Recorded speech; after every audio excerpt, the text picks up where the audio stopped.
My name is Brian. My name's Caden. So for our team preparation tryouts, we chose to do a college basketball team, specifically at the 4-year level. We chose to do this because we've both been involved with college basketball at this level the past few years. Caden was playing for the Chico State basketball team. I was the student manager.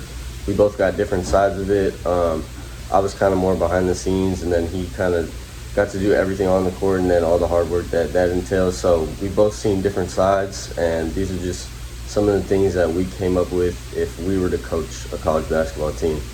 So starting with the visual model, we based it off of 6 core values that we came up with. The one that we wanted to talk about most was the team culture. We just talked about how team culture isn't built in 1 year. It's built over a time span, however long you're there.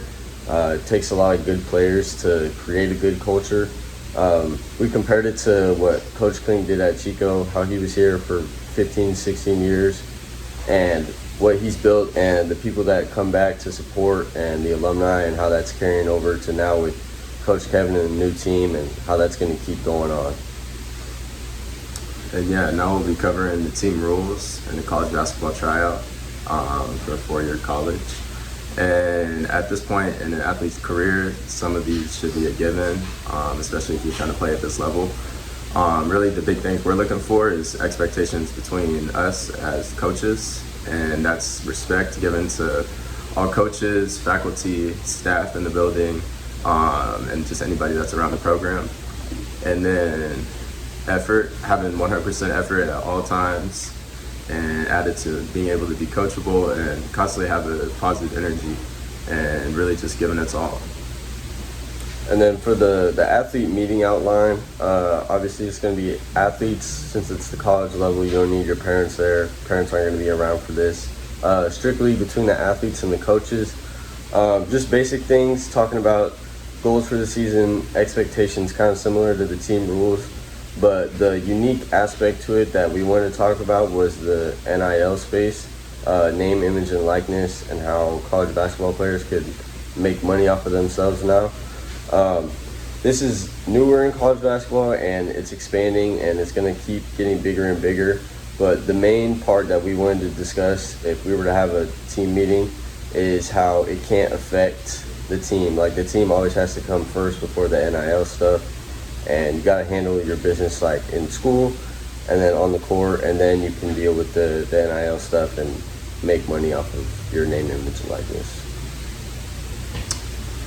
And for the tryout assessment, I got the analysis checklist, and the main key point we're looking for in the checklist is a 3-point shot, as it's one of the most beneficial shots in the college basketball game right now. And some of the key points we're looking for in that is shot selection and consistency. With shot selection, does he take the right shots? Is he taking the shots that we want them to be taken in our offense? Is he forcing shots? Like, those are really a big thing at the college level, because every time you want an A-level shot. And another one is consistency. Is he consistently making the shots that he's getting? Is he using the same follow through? Is he using the same footwork? Is he consistent in all his movements? And if he's consistently making the 3-pointer, then that's obviously a check on the yes side. So those are really the main points we're looking for there. And then for our second tryout sheet, the evaluation form. For college basketball, there's not really tryouts because everyone's recruited. Aside from at some bigger schools at the D1 level, they'll do walk-on tryouts. These tend to have 20 and 30 guys, but spots are very limited. Only 1 to 2 people make it. So we just talked about in the evaluation different aspects: skill work, strength, speed, size, just different things that they're looking for. And then mainly if they think they could play basketball at that level. Transitioning that over to the practice plan, kind of similar. The practice plan for the walk-on tryout, basic skills and drills, things like that to get you going. But the unique part about it that we talked about would be incorporating like everyday drills that they do in practice into the walk-on tryout, so they can see if a player they think is good enough to play at that level, can they do the things that they do every day in practice, like 4-on-4 shell drill or 5-on-0, 5-on-5, going up and down the court and seeing if they could really play at that level. So that's it for the tryout sheet and the practice plan. And yeah, just all in all, these are the main points we're looking for as college coaches going into a tryout. And college basketball is an ever-growing game, and it continues to grow on and off the court. And just something you got to be as adaptable. And yeah, so these are our main points. And appreciate you for listening.